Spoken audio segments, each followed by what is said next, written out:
Ravi de vous retrouver pour cette nouvelle édition d'Afrique Midi. Bienvenue. Tout de suite, le sommaire. 6 mois que les plus de 200 lycéennes ont été enlevées au Nigeria. Malgré l'indignation de la communauté internationale, elles restent toujours introuvables. Les familles qui organisent une marche ce mardi dénoncent la passivité de l'État. L'épidémie Ebola au Libéria, les soignants sont en grève. Ils réclament des équipements de protection et de primes spécifiques. Et par ailleurs, un patient employé de l'ONU est décédé ce mardi en Allemagne de cette fièvre.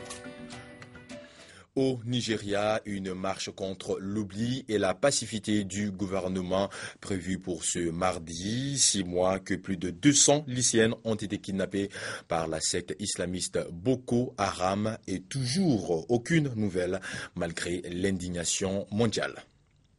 Où sont ces jeunes filles? Le 14 avril dernier, environ 270 d'entre elles, âgées de 13 à 20 ans, sont capturées dans leur lycée du nord du Nigeria. Comme le montre cette vidéo, elles sont forcées de se convertir à l'islam et peut-être de se marier à des combattants de Boko Haram. Le chef du groupe armé menace même de les vendre comme esclaves. 50 d'entre elles réussissent à s'échapper. Cela fait 6 mois que les jeunes femmes ont disparu. Beaucoup craignent pour leur état physique et psychologique. Nous croyons que les filles de Chibok peuvent encore être secourues, même si elles doivent déjà être traumatisées. Au mois de mai, le groupe islamiste a proposé au gouvernement un échange de prisonniers, refusé par l'exécutif nigérian. Le président Goodluck Jonathan fait l'objet de nombreuses critiques pour la manière dont il gère cette crise.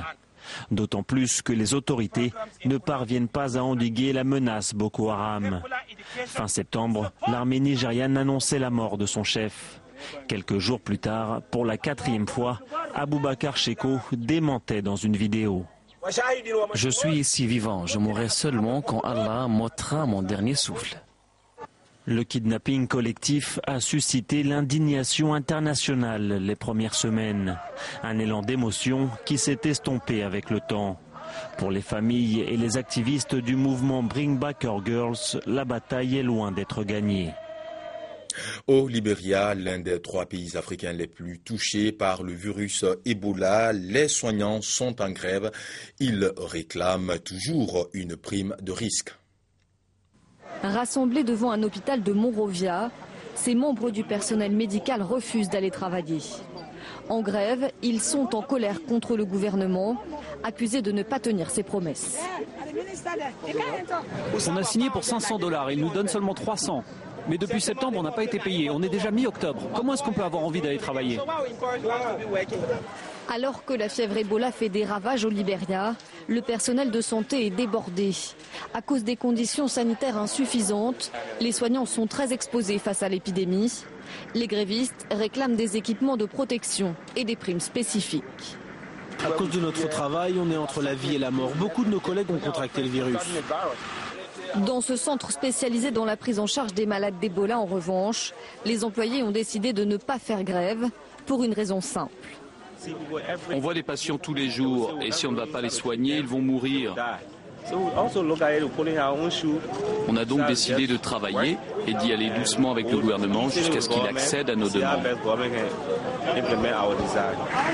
Un sentiment apparemment partagé par beaucoup, car lundi la grève a été peu suivie et les hôpitaux n'ont pas été très perturbés. Et cette information, un patient soudanais employé de l'ONU atteint de la fièvre est décédé ce mardi en Allemagne. La phase épidémique de la fièvre hémorragique Ebola est terminée au Sénégal. Déclaration du ministre sénégalais de la Santé hier. Professeur Awa Marisek était face à la presse pour l'annoncer. L'Organisation mondiale de la santé qui a pris part à la rencontre a confirmé cette information. Le plan de riposte contre la maladie à virus Ebola a porté ses fruits.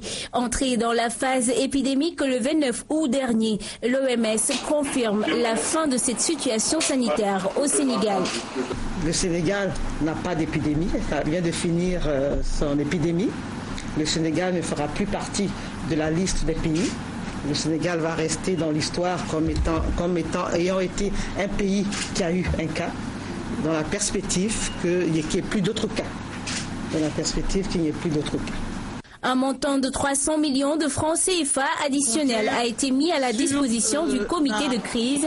L'appui des partenaires aussi a été d'une grande importance. Que le système des Nations Unies, dans sa globalité, et le PNUD en particulier, va continuer à appuyer le Sénégal et les autres pays, aussi bien les pays, comme on dit, de l'épicentre, la Guinée, la Sierra Leone et le Libéria dans leur plan de réponse, mais l'ensemble des pays de la sous-région dans leur plan de contingence et de riposte, comme on le fait ici au Sénégal.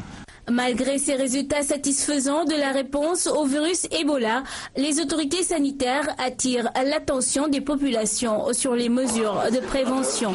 À ce jour, le Sénégal a eu un cas importé de fièvre à virus Ebola.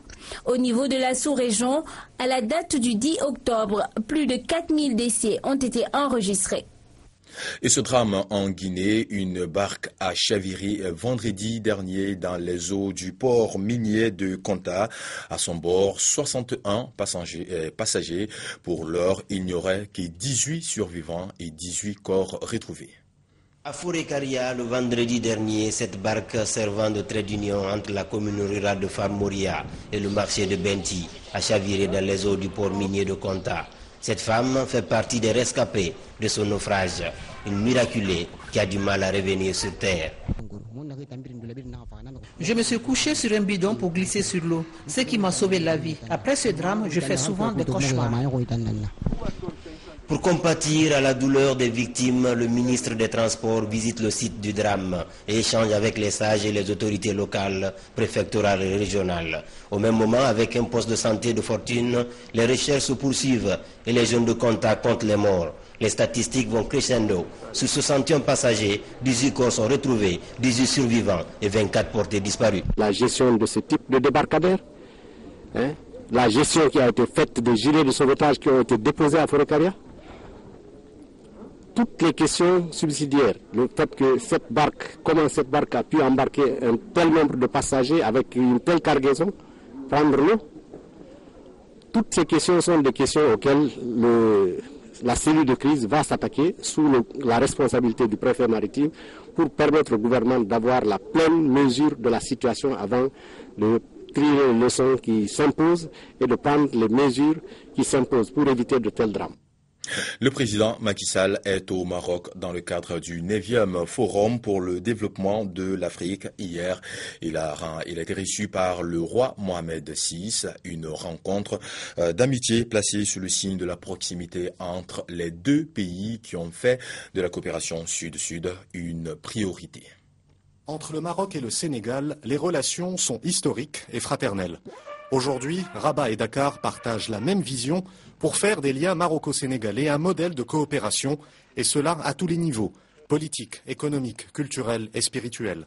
Une dynamique renforcée par l'action commune des deux chefs d'État. Le président sénégalais a d'ailleurs été reçu aujourd'hui par Sa Majesté Mohamed VI au Palais Royal de Rabat.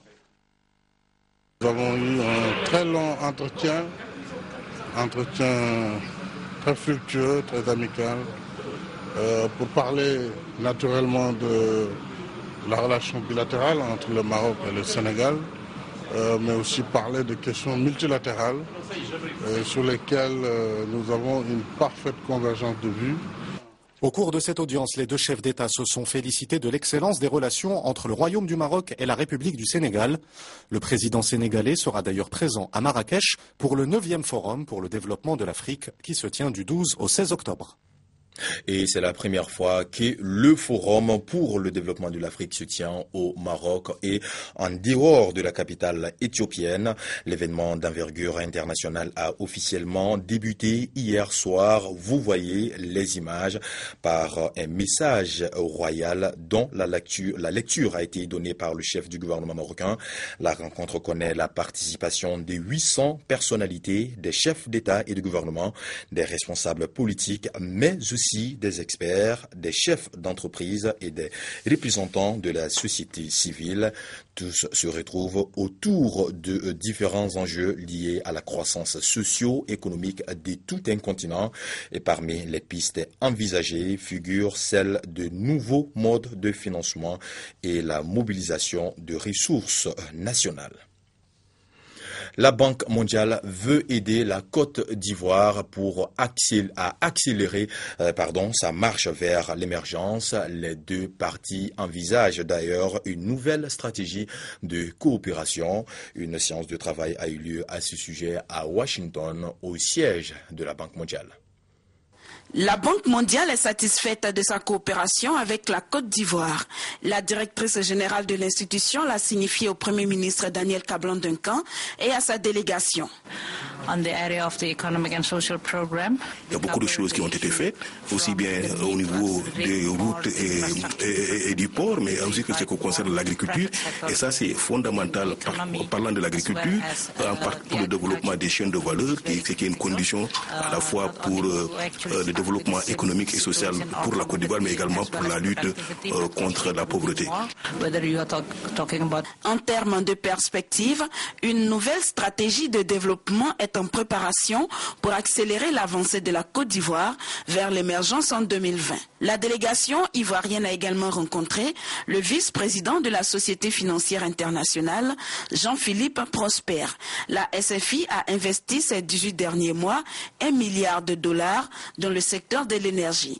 La structure va poursuivre son engagement dans ce secteur, également dans le secteur agricole. Nous continuons à investir, nous sommes en train de voir des énergies renouvelables, que ce soit hydroélectrique ou que ce soit du solaire. L'agro-industrie, les infrastructures et l'énergie sont les secteurs prioritaires définis par la Côte d'Ivoire avec la Banque mondiale et ses structures. Confusion en Turquie. Washington parlait dimanche dernier d'un feu vert pour l'utilisation des bases aériennes turques contre l'organisation État islamique. Eh bien, aucun accord n'aurait été signé, a affirmé hier une source gouvernementale à Ankara.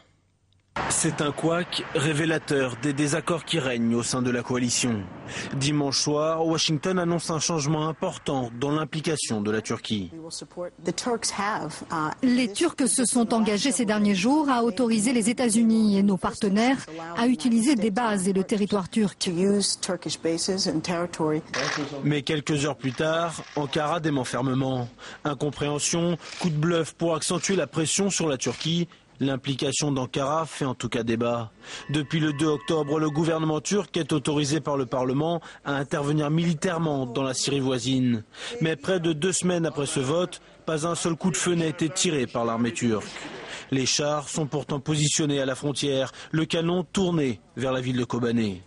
Et malgré la pression internationale pour qu'Ankara intervienne ou laisse au moins passer les Kurdes volontaires pour aller se battre, la Turquie reste sur sa position. Ce n'est pas réaliste. Qui va leur fournir des armes? Et puis, tout d'abord, envoyer des civils faire la guerre, c'est un crime. On ne peut pas faire ça. Nous ne voulons pas d'une autre tragédie dans notre région. L'armée turque n'interviendra pas sans l'établissement d'une zone tampon installée côté syrien de la frontière. Une condition soutenue depuis peu par Paris, mais rejetée par les autres pays, et notamment les États-Unis. Pour certains, Ankara ne cherche qu'à empêcher la création d'un Kurdistan syrien autonome. Pour d'autres, cette zone tampon est de toute façon vouée à l'échec, car elle implique la création d'une zone d'exclusion aérienne, impossible à mettre en place sans l'aval du Conseil de sécurité de l'ONU, où la Russie apposerait à coup sûr son veto. Et c'est tout pour Afrique Midi. Merci de l'avoir suivi. Restez en notre compagnie. Nos programmes continuent. À très bientôt sur Africa Télévision. Au revoir.